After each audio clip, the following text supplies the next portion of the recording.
제가 지난 주간에도 고디바라고 하는 아주 세계적으로 유명한 초콜릿을 사서 먹어서 살짝 버렸는데 아내한테 또 들켰어요. 아침에 한 마디를 듣고 두 마디를 듣고 할 말이 없어서 그랬어요. 여보, 유명한 초콜릿이야. 오늘 내가 설교할 때 예화를 들 초콜릿이야. 변명을 했지만 좀 미안하고 쪽팔리더라고요. 근데 말씀을 들으시면 이해가 될 거예요. 고디바 부인은 싫어합니다. 11세기 영국 코멘트리시의 영주였던 레오 프레드릭 3세의 부인이었는데요. 레오 프레드릭 3세는 악독한 탐관오리고요. 욕심이 많고 잔인한 사람이었습니다. 특별히 세금의 프로테지가 국가에서 정한 것보다 훨씬 많았어요. 그리고 잔혹하게 탄압을 했기 때문에 굉장히 악명이 높은 인물이었는데, 반대로 고다비 부인은 당신은 캐토릭이니까요. 캐토릭 신앙이 아주 깊었고 경건하고 깨끗하고 가난하고 병든 이를 보면 정말 긍휼과 자비로 돕는 마치 천사 같은 여인이었습니다. 그래서 남편의 그런 정치적 활동이나 욕심 부리는 것이 마음에 아파서 시간 날 때마다 부드럽게 권면을 합니다. 우리 영지 가운데 굶어 죽는 사람이 많습니다. 가난한 분들은 세금을 탕감해 드리고 또 귀족들이라 해도 프로테지를 낮춰야 됩니다. 너무 고생하고 안타까운 모습을 제가 참아 볼 수가 없습니다. 그런데 듣나요? 레오 프레드릭 3세 행패가 나날이 심해지고 오히려 아내에게 화를 내지요. 그러다가 어느 날 레오드릭 3세가 아내가 절대로 못할 것을 제안합니다. 만약 당신이 옷을 완전히 벌거벗은 채로 마을을 돌고 우리 영지를 한 바퀴 쭉 돌아오면 내가 당신이 원하는 대로 세금을 탕감하고 세금을 줄여주겠다. 여러분들이 생각해도 여자가 할 일이에요. 11세기입니다. 그리고 경건한 여인입니다. 그리고 굉장히 아름다운 미인이었다고 그래요. 근데 저한테 하면은 저는 할 수 있어요. 내가 보여줘도 부끄러울 것도 없고, 여러분이 부끄럽지 나는 안 부끄럽거든요. 내가 돌아서 여러분에게 혜택이 돌아가고 신앙이 도움이 된다면 나는 하겠지만, 이게 여자로서는 죽는 것보다 힘든 일이거든요. 근데 세상에 기도를 하니까 이 고디바 부인이 죽는 것보다 수치스러운 일인데 성령이 감동을 하는 거예요. 마리아를 봐라. 주의 계집종년이 주의 뜻대로 되리라. 주님을 봐라. 그러면서 감동을 주고 결심을 줘서 그렇게 하겠다고 했어요. 남편은 콧방울도 안 끕니다. 이 소문이 그 도시에 영지에 다 나가지고 그들이 시민회에서 가결했어요. 카트를 내리고 아무도 보지 않는 것을 가결하고 만약에 보게 되면 눈을 잃게 되리라는 저주의 맹세까지 했습니다. 그리고 이 부인이 벌거벗고 정말 완전히 벌거벗은 거예요. 그리고 말을 타고 그 동네와 영지를 도는데 집집마다 조용하고 기도하는 집, 예배하는 집이 있을지언정 창문으로 내다보는 사람이 없습니다. 근데 전설은 하나 있어요. 그 동네에 모라는 사람이 그 커튼을 걸치고 벌거벗은 모습을 보는데 너무 이쁘고 아름다워서 충격 눈이 멀었다 그러는데 실제로 의학적으로 가능하답니다. 그런 경우에. 근데 그것은 전설인지 들려오는 소문인지 확실히 모르겠어요.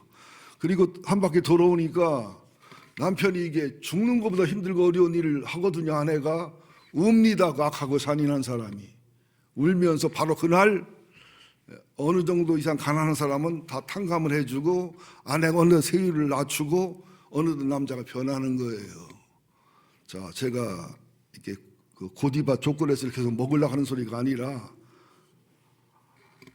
이렇게 주님을 사랑하고 사람을 사랑하면 죽는 것보다 더한 것도 할 수 있다면 우리 보고는 벌거벗고 돌아가 안 할 테니까 뭐 보여줄 게 있어야 벌거벗고 돌지요.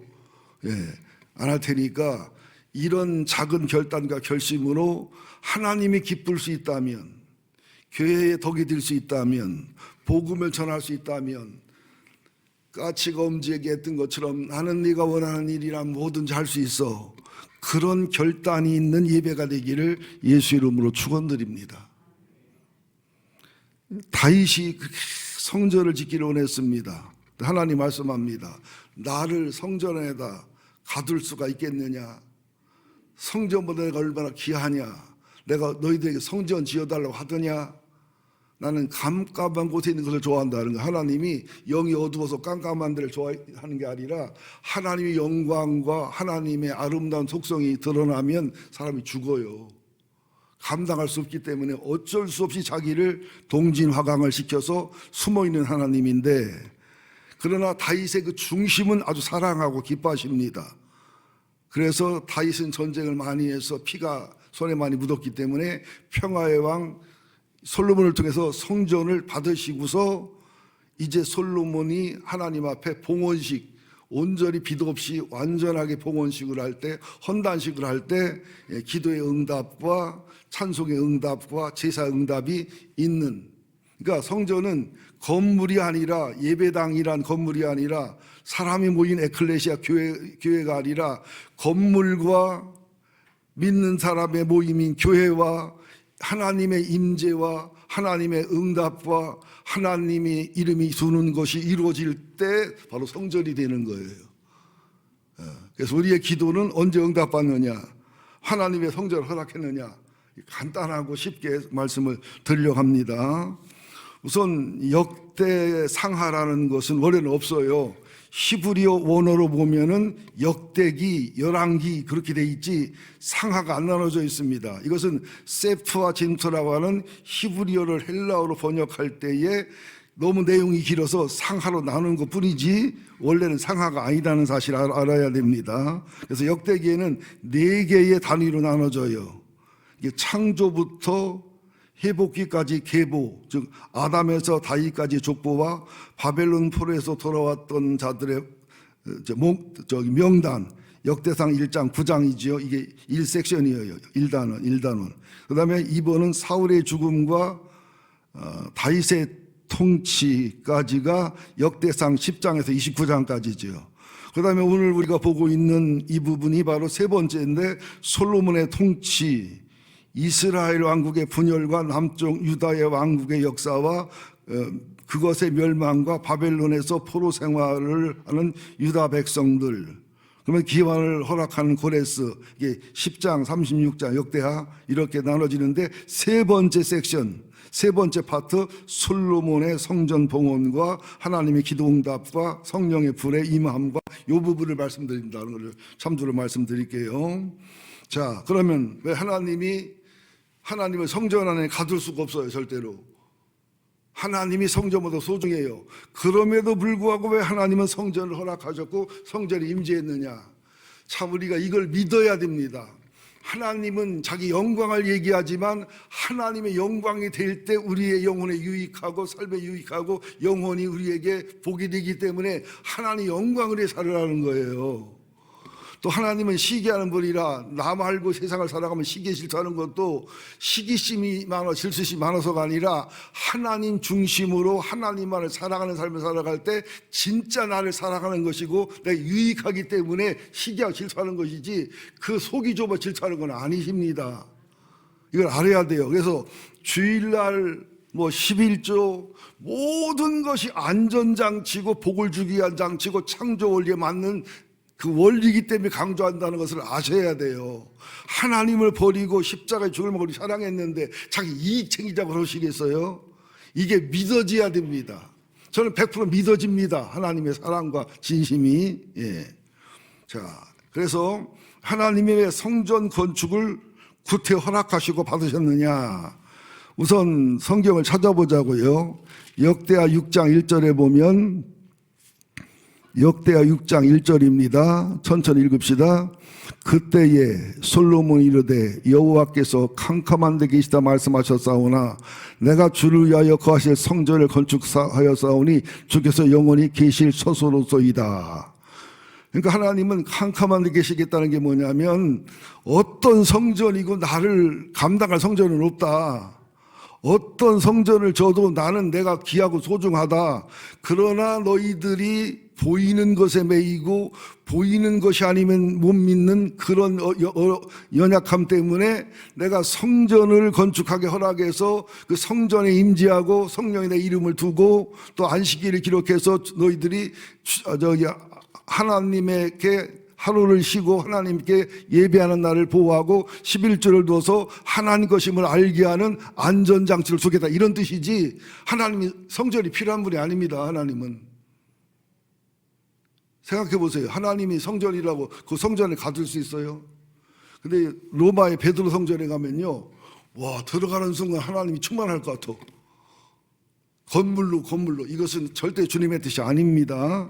자, 우선 역대하 7장 15절을 찾아보자고요. 역대하 7장 15절. 하나님 왜 성전을 건축을 허락하셨고, 왜 성전을 받으셨고, 왜 성전에 인재하셨고, 하나님 이름을 놓고 거기서 하는 기도를 왜 들으셨느냐? 7장 15절 시작. 이제 이곳이 어디지요? 솔로몬의 성전이지요. 이곳에서 하는 기도를 내가 눈을 들고 귀를 기울이리니. 16절. 이는 내가 이미 이 성전을 택하고 거룩하게 하며 내 이름을 거기에 영원히 있게 하였음이라. 내 눈과 내 마음이 항상 여기에 있으리라. 그래서 성전이나 예배당 짓는 것을 마치 죄 짓는 것처럼 거부하고 그걸 비판하면서 학교 강단이나 뭐 허름한 창고를 빌려서 예배드리면서 경건한 척하는 것은 굉장히 모순입니다. 그렇다고 해서 또 지나치게 화려하게 성전을 짓고 뭐 천주교처럼 지나치게 꾸미는 것도 주님의 뜻이 아닙니다. 우리가 하나님을 사랑하면 예배당을 정성과 사랑을 다해서 져드려야 되고, 예배당 속에 예수 믿는 사람의 에클레시아가 교회가 모여야 되고, 그것이 하나님의 임재와 기름 부심이 있고 하나님이 받으시고 하나님 이름이 있는 성전이 되는 예배당과 교회와 성전의 조화를 이룰 때 그게 진짜 교회인 거예요. 이해되셨죠? 그래서 이 시대에 따라서 이게 신앙이 변합니다. 굉장히 여러분들 위험한 거예요. 그것은 말씀의 원리를 따르셔야 될 줄로 믿습니다. 그 다음에는 왜 성전을 건축했느냐 하면 하나님의 이름을 위해서. 역대하 6장 10절을 봤지요. 이미 구태 볼 게 없습니다. 10절에 보면 이스라엘 하나님 여호와의 이름을 위하여 성전을 건축한다. 성전 건축은 하나님의 이름과 영광을 지어져야 돼요. 그런데 다른 교회랑 경쟁하려고 뭔가 자아실현하려고 이러면 안 돼요. 성전 건축의 정신이 있어야 되거든요. 또 세 번째는 뭐냐? 여호와 하나님의 법궤를 지성소에 두기 위해서. 역대하 6장 11절에 보면 내가 그곳에 여호와께서 이스라엘 자손과 더불어 세우신 언약을 넣은 궤를 두었노라 하시니라. 자, 언약궤 속에는 뭐가 들었지요? 법궤, 언약궤 속에는 세 가지가 들었습니다. 첫째, 삼양라면. 첫째 뭐 들었지요? 순서대로 얘기하면 십계명, 그죠? 하나님께 받은 십계명, 이것은 영원한 인류의 법이고 원칙입니다. 두 번째는 아론의 쌍난 지팡이, 살구나무였어요. 왜? 꽃핀 거 보니까 살구나무 꽃이 폈으니까, 그죠? 왜 살구나무를 썼냐고 나도 몰라. 하나님 뜻이거든. 살구나무인데 그 죽은 기둥 같은 그저 지팡이 같은 것에서 꽃이 폈다는 것은 주님의 십자가와 주님의 부활과 동시에 하나님 말씀의 능력과 권세를 얘기해요. 십계명 하나님 말씀이에요. 그 다음에 항아리 애들은 만나, 이것도 하늘에서 내려온 예수 그리스도의 피와 살, 예수님의 말씀. 그래서 교회는 지성소 가장 중심에 하나님의 십계명과 아론의 쌍난 지팡이와 그저 항아리 답은 만나가 있는 것처럼 말씀이 있는 교회, 말씀이 지배하는 교회, 그 동시에 말씀과 성령이 함께 역사하는 교회가 진정한 교회다. 우리 교회 지성소에 누가 있냐? 담임 목사가 있으면 안 돼요. 어느 유력한 성도가 있으면 안 돼요. 오직 법계가 있어야 된다는 사실이죠. 여러분의 집안의 중심에도 하나님의 법계가 있어야 될 줄로 믿습니다. 그 다음에 백성들의 신앙의 유익을 위해서 신명기나 이게 그 레위기나 민수기를 연구해 보면 이 축제를 할 때도 하나님의 택하신 곳에 가서 제사를 드려 하나님의 택하신 곳에 가서 뭐 장막이 다르고 실로가 다르기 때문에 그때는 성전이 없었을 시대지만 하나님이 택하신 곳, 하나님의 마음을 두는 곳. 그래서 여러분들 교회를 우상화하고 교회만이 와야 된다는 건 아니지만은 절대로 하나님은 예배당을 사랑하십니다. 교회를 사랑하십니다. 성전을 사랑하십니다. 우리가 성전이고 예수가 성전이지만 여러분들 집에서 드리는 예배와 교회에서 드리는 예배가 같을 수가 없어요. 그리고 집에서 드리는 기도와 교회에서 드리는 기도가 같을 수가 없어요. 그래서 교회에서 드리는 예배는 하나님으로부터 내려오는 성전과 교회와 예배당의 개념이 살아있고 주님의 임재와 기름 부음이 있는 이 예배로서의 예배가 돼야 되고, 목장 예배는 그런 은혜와 사랑을 받은 사람끼리 수평적으로 나누고 수평적으로 섬기면서, 이제 교회는 수직적인 것이 수평으로 가야 되고 목장은 수평적인 것이 수직으로 갈 때 이 두 가지를 동시에 하게 되면 8배에서 10배, 30배까지 영적 신앙 성장이 일어나요. 그러나 교회에서 대예배만 참석하고 목장 예배를 참석 안 하거나 목장 예배만 참석하고 교회에서 대예배를 참석 안 하면 8분의 1, 20분의 1로 신앙이 줄어요. 그래서 하나님의 뜻이라는 것을 기억하시기를 예수 이름으로 축원드립니다. 그러면 이렇게 하나님의 성전을 허락하시고 성전을 받으신 목적이 이렇다면 왜 하나님은 성전에서 드리는 제사와 기도와 찬양을 받으시느냐? 언제 받으시느냐? 첫째, 하나님의 언약을 붙잡고 드리는 제사예요. 역대하 6장 10절, 11절, 역대하 7장 16절, 17절 앞서 봤기 때문에 말씀드립니다. 그래서 성경을 많이 알거나 성경을 많이 묵상하거나 성경을 많이 암송하면 기도응답의 확률이 높아집니다.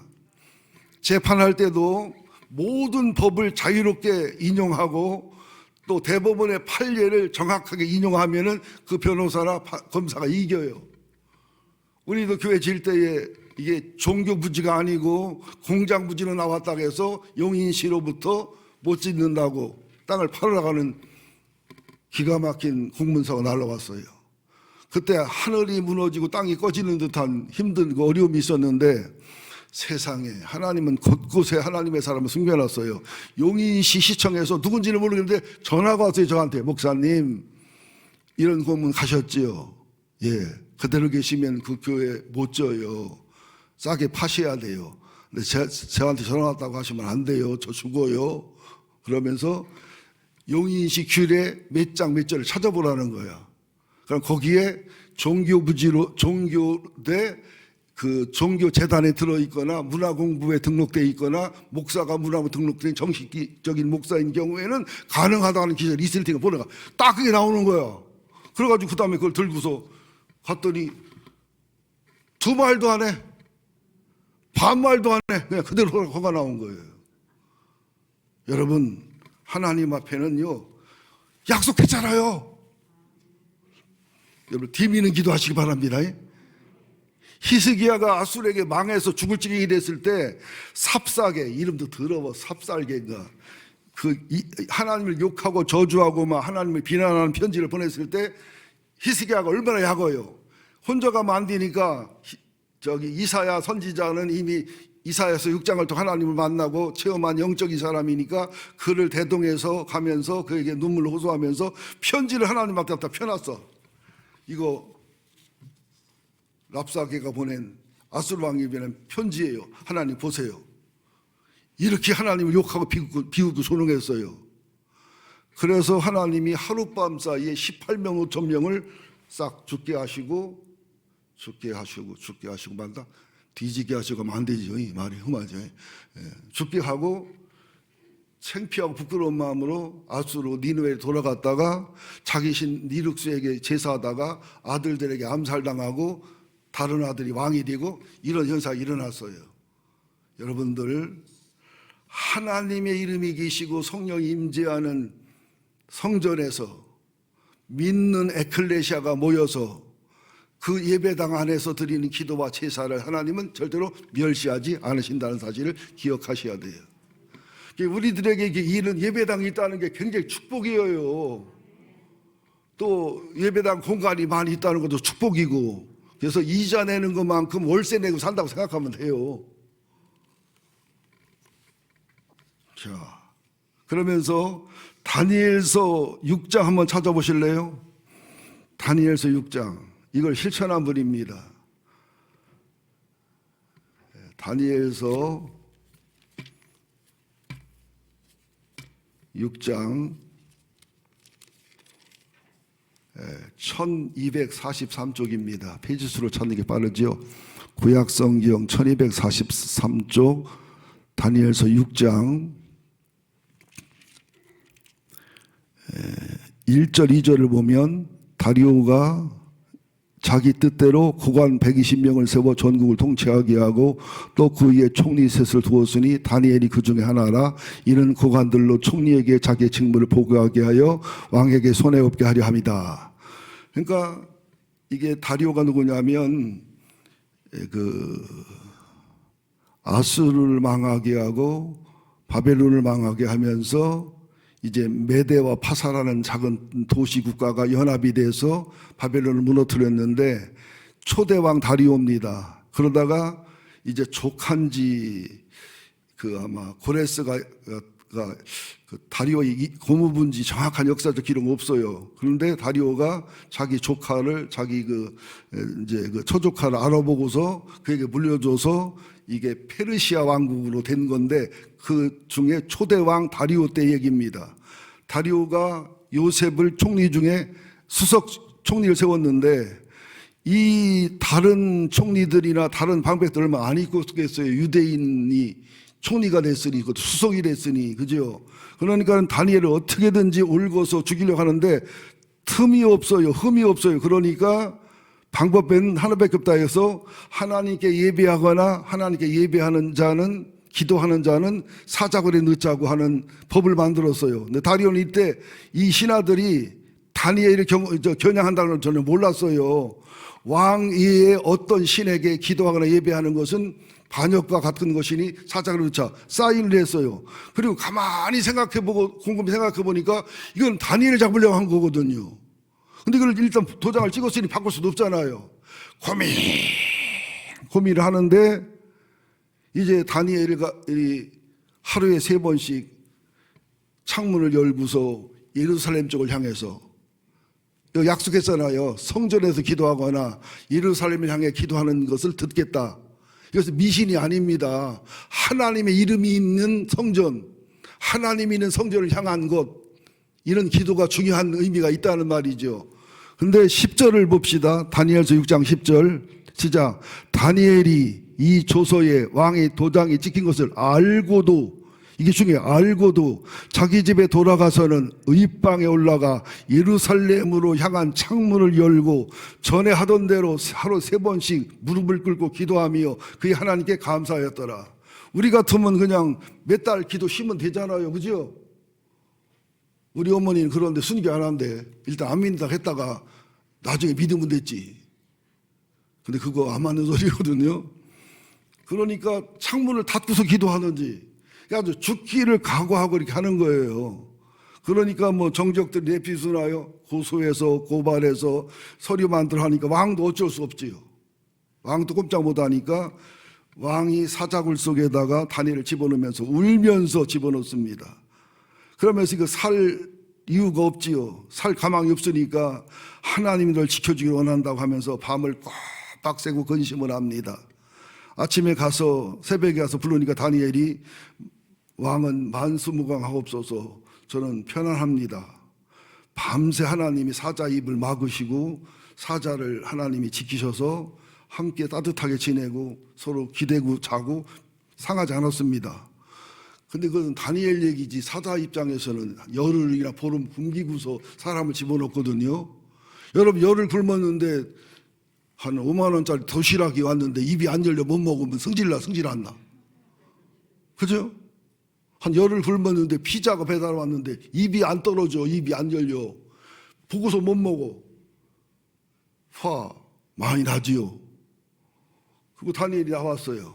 그러면서 이때 다리오 왕이 깨닫고 진실을 깨닫고 사실을 깨달은 다음에 이것들이 악한 것들이다. 그래가지고 다니엘을 모함했던 그 총리들이나 방백들이나 고관들을 가족과 함께 집어넣으니까 입이 닫혀서 도시락과 피자와 불고기를 못 먹던 사자들이 갑자기 입이 열리고서 피자가 들어오고 햄버거가 들어오고 불고기 들어오니까 어떻게 했겠어? 막 그냥 떨어지자마자 주워서 그냥 삽소띠야.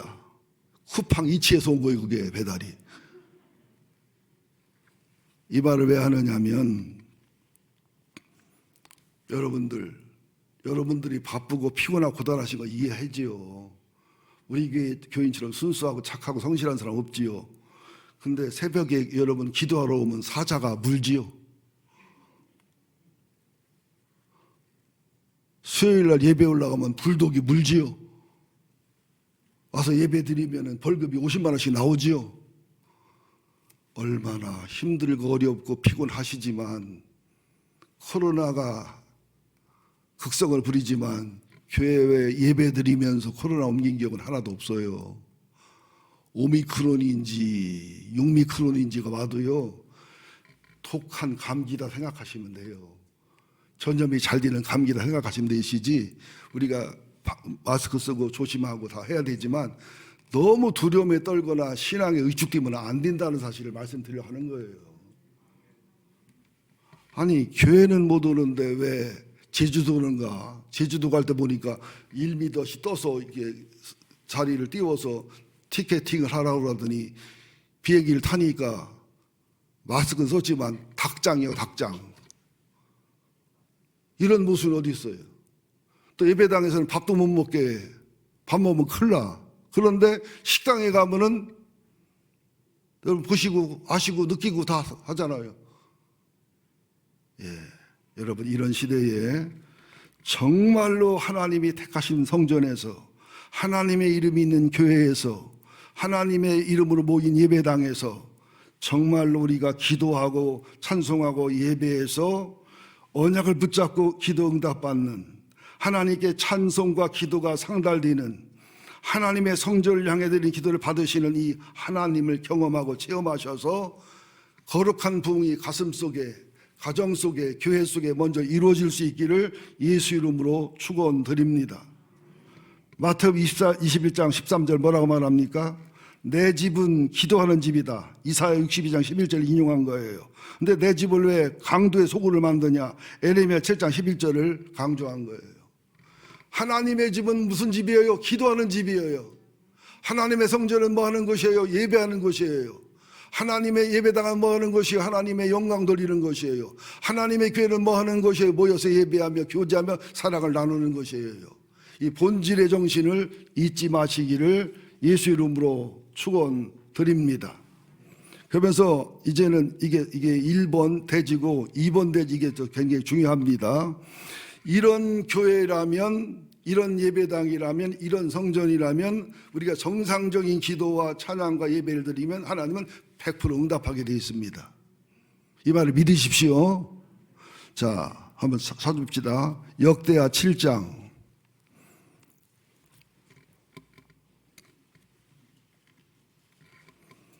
여러분 참조로 구약에서 제일 늦게 기록된 성경이 말라기가 아니고 역대기입니다. 구약에 제일 늦게 기록된 게 역대기예요. 역대하 7장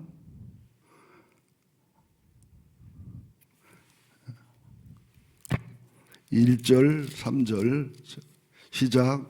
솔로몬이 기도를 마침에 불이 하늘에서부터 내려와 번제와 제물을 사르고 여호와의 영광이 그 성전에 가득하니 여호와의 영광이 여호와의 전에 가득하므로 제사장들이 여호와의 전으로 능히 들어가지 못하였고 이스라엘 모든 자손은 불이 내리는 것과 여호와의 영광이 성전에 있는 것을 보고 돌을 깐 땅에 엎드려 경배하며 여호와께 감사히 이르되 선하시도다 그의 인자심이 영원하도다 아니라.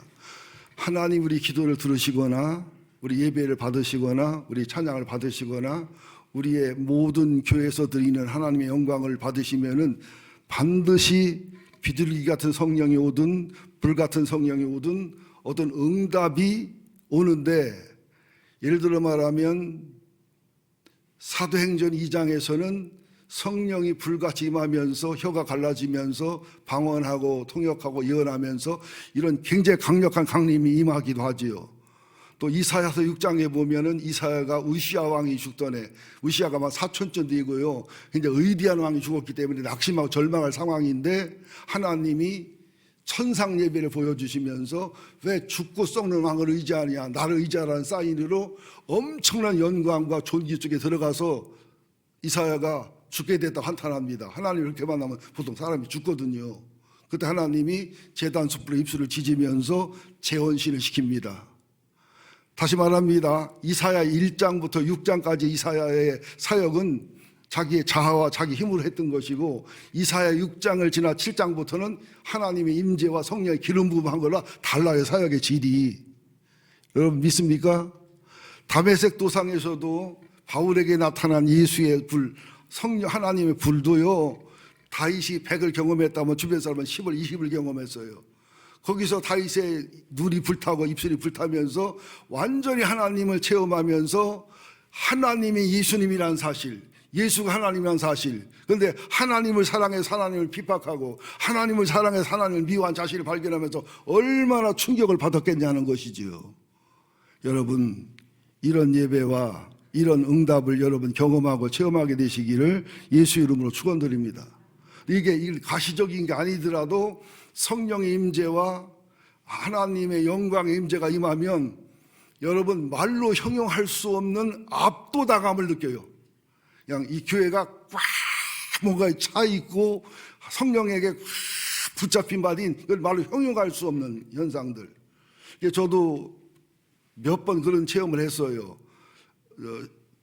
대천서 목회할 때는 성령 임재와 기름 부심이 신앙이 좋고 영혼이 맑은 어머니가 돌아가셔서 장례식을 하는데 거기서 성령 임재와 기름 부어주면서 막 안 믿는 사이들이 막 예언을 하고 막 방언을 하고 딸들이 막 방언하고 회개하고 막, 나는 또 장례식 하면 그런 거 처음 봤네. 나중에 보니까 돌아가시는 어머니가 기도를 많이 하고 믿음 생활을 바르게 하면 그분의 돌아가셨을 장례식에 부흥이 일어나더라고요. 돌아가신 후에 기적의 역사가 많이 일어납니다. 근데 이게 2달 동안 가, 2달 동안. 와, 정말로 뭐 2달 얘기하려면 2달 얘기해야 돼. 별의별 사건이 다 일어나고요. 뭐 투시의 은사에, 뭐 예언의 은사에, 또 은사 받은 사람끼리 네 은사는 정상, 네 은사는 비정상 싸우는 일에, 또 나를 시험해 보러 와서 나를 안아봤다가 나를 제쳐봤다가 내 속에 죄가 있나 없나 봤다가 집사람을 시험했다가 별일을 다 했는데 제가 그때 15kg 빠졌어요. 그 관리하느라고. 그래서 제가 거의 죽을 지경이 됐다가 살아난 적이 있는데, 뭐 이런 것은 아무것도 아니고요. 또 제가 어느 교회를 집회를 갔는데, 이건 몇 번 얘기했지만 굉장히 조심스러워서, 그런데 9시 예배 때 하니까 좀 신앙이 도움이 돼 또 얘기하는 거예요. 성령이 임재하고 성령의 기름 부으면 어떤 현상이 나타나느냐? 잘 들으세요. 이 땅에서는 육체가 보이지 그 사람의 마음은 추측하는 거예요. 표정으로. 정신도 추측하는 거예요. 그죠? 영혼이 안 보여요. 그죠? 근데 성령의 역사, 성령을 사로잡으니까 영혼이 육신을 들고 나와버리니까 그 사람의 본색이 다 드러나는 거예요. 막 어떤 처녀인데 뻘거보고 다니면서 막 음란한 행동을 하는 여자가 나오더라고요. 또 교인 중에 반은 목사님을 사랑하고 보호한다고 강대상에 막 뛰어올라가 목사님을 보호하고 지킨다고 하고, 한 3분의 1 정도 되는 사람은 목사님이 싫고 보내야 된다고 올라와서 막 싸우다가 서로 다툼하다가 목사님이 아래 눌려서 기절했어요. 죽었으면 어떻게 뺐어. 내가 과실치사 될 뻔했지. 기절했어요. 그리고 또 희한한 게, 또 교인끼리 싸움이 났는데 예수 피, 예수 이름, 예수 피나 예수 이름이나 뭐가 달라?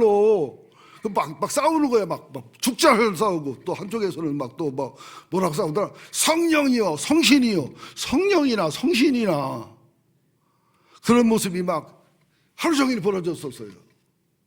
이 말을 왜 하느냐면 여러분들 잘 들으셔야 돼요. 내 몸의 건강도 정밀검사해야 드러나잖아요. 또 정확한 검사를 해서 내 몸의 상태를 알으면 반은 치료된 거잖아요. 여러분들 성령이 역사하시면 반드시 하나님의 거룩이라는, 하나님의 완전함이라는, 마치 내가 죽을 것과 같은 압도되는 충격을 받게 돼 있어요.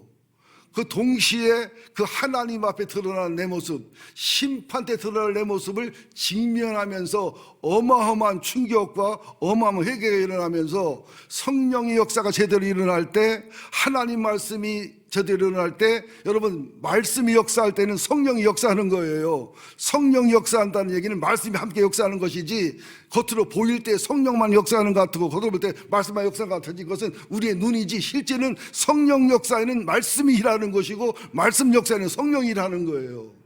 저는 표적과 이적을 안 좋아하지만 수백 개 이상의 표적과 기적이 있는 것이, 말씀을 바르게 전하고 말씀을 바르게 증거하면 영혼이 바르거나 말씀 바르게 듣는 사람들은 반드시 영적인 체험을 합니다. 뭐가 치유되거나 뭐가 변화되거나 영적으로 보거나 이런 현상이 따라오게 돼 있거든요. 옛날에 한참 그런 모순된 그런 여론이 있었지요. 능력은 여의도 순복음교회 조영기 목사님한테 받고 말씀은 이동원 목사님한테 받으라고. 그거는 굉장히 모순된 소리예요. 그게 사실이라면 이동원 목사님의 설교는 그럼 성령 없는 설교라 들을 필요가 없지요. 그럼 조영기 목사님의 능력은 말씀 없는 능력이니까 사입이지요. 그죠? 그럴 수는 없는 거예요, 여러분들. 말씀에는 성령이, 성령에는 말씀이, 성령의 검, 곧 말씀을 받으라. 목사님 재미있게 말씀만 그런다고. 재미없기는 은혜 받고 변해보세요. 성령의 역사와 성령의 기적이 얼마나 따라오는데, 신비가 따라오고. 나는 우리 교회가 솔로몬이 드렸던 그런 예배, 그런 제사, 그런 기도, 그런 찬양이 있기를 예수 이름으로 축원을 드리겠습니다.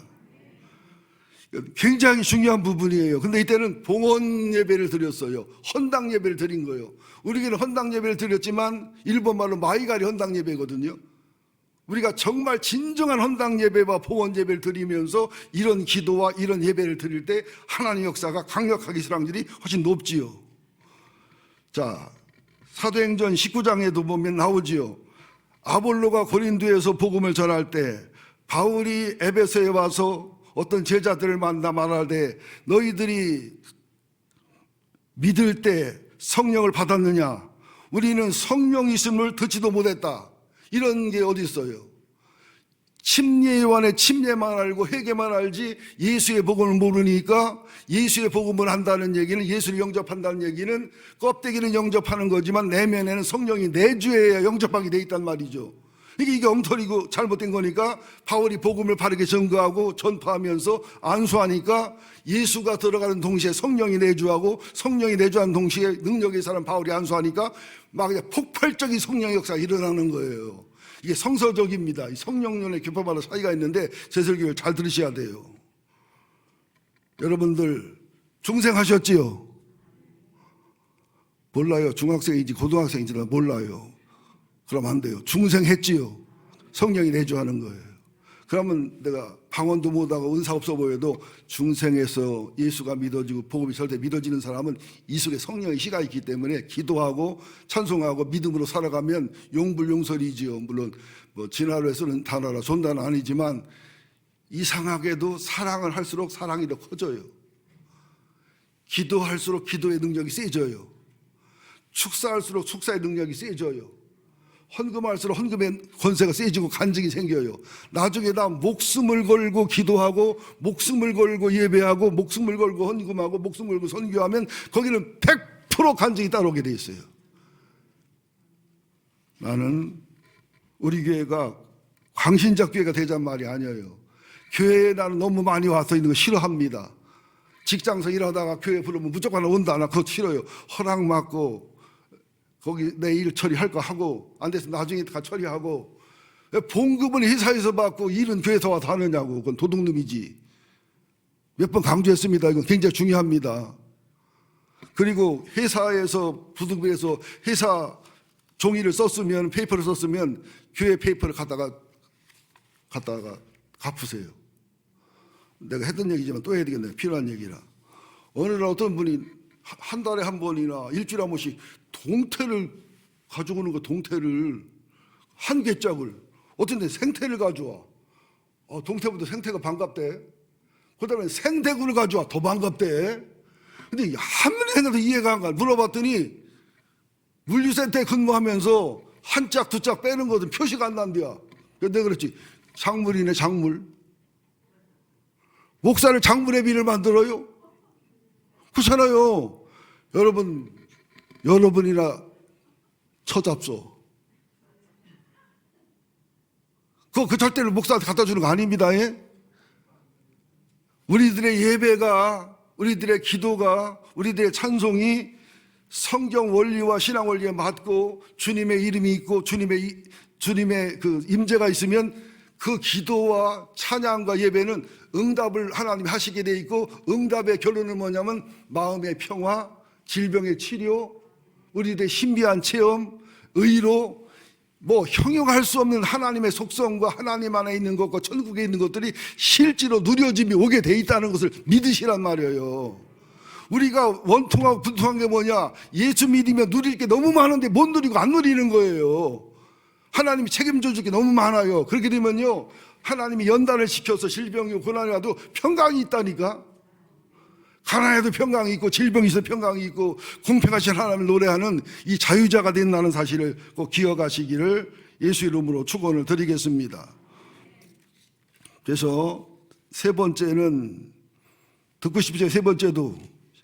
근데 시간이 많이 갔기 때문에 금요일에 할 거예요. 이거 작전이 금요일 오게 하시느라고. 마지막 결론을 낸다면 하나님의 영광과 하나님이 임재하시는 성전이 될 때 이게 촛대라고 그래요.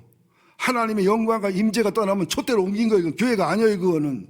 두 번째, 여호와 이름을 위하여, 여호와 영광을 위하여 성전과 예배당과 교회가 기능을 해야 돼요. 또 여호와의 거룩, 지성소, 말씀이, 성령의 검이 그게 중심이 되고 핵심이 돼야 돼요. 네 번째, 여호와 하나님께서는 성전보다 더 크시고 존귀하시기 때문에 성전이 크고 아무리 의대해도 하나님을 비길 수는 없다는 사실, 성전 하나를 가둬둘 수 없다는 사실을 알아야 됩니다. 또 하나님의 영광과 임재가 떠나면 성전은 건물일 뿐 아무 의미와 가치가 없다는 사실을 기억하셔서 우리 백향목교회가 하나님의 예배당이요, 하나님의 교회요, 하나님의 성전이 돼서 이제부터 2022년부터 하나님의 능력이 나타나고 하나님의 표적이 나타나고, 가장 중요한 것은 교인의 전체적인 회개와 전인적인 회개와 많은 치유와 많은 회복과 많은 거룩한 부자와 많은 표적이 따른다는 사실을 기억하셔서 우리 백향목교회는 표적이 상식이 되는, 기적이 상식이 되는, 여호와의 불이 상식이 되는, 하나님의 부흥이 상식이 되는 그런 교회가 될 수 있기를 예수 이름으로 축원드립니다. 하나님 고맙습니다. 짧은 시간 이 말씀을 전하기가 힘들고 어려웠지만 또 역대기 전체를 연구하고 상하를 연구하고 6장 7장을 연구하고 여기서 핵심을 잡아내기가 쉽지 않았지만 하나님이 일하셨음을 믿고 감사를 드립니다. 다 기억하지 못해도, 다 깨닫지 못해도 내게 천둥 번개처럼 들려온 말씀이 하나 있을 겁니다. 내 가슴을 때린 말씀이 있을 것입니다. 그것이 바로 하나님이 내게 하신 말씀입니다. 삭개오야 속히 내려와라. 나다네일을 향해서 너는 간사하지 않다. 내게 들어주는 음성을 가슴에 잡게 하시고 목장 나눔에, 목장 예배에 풍요로운 나눔이 있도록 도와주시옵소서. 성전 예배를 통해서 하나님과의 수직적인 관계와 말씀을 듣게 하시고, 목장 예배를 통해서 수평적인 나눔을 통해서 수직적인 하나님 은혜가 수평적으로 나눠지게 하시고, 수평적인 나눔이 수직적인 하나님의 영광이 되는 멋지고 아름다운 두 날개 교회가 되게 하여 주옵소서. 예수님의 이름으로 기도합니다. 아멘.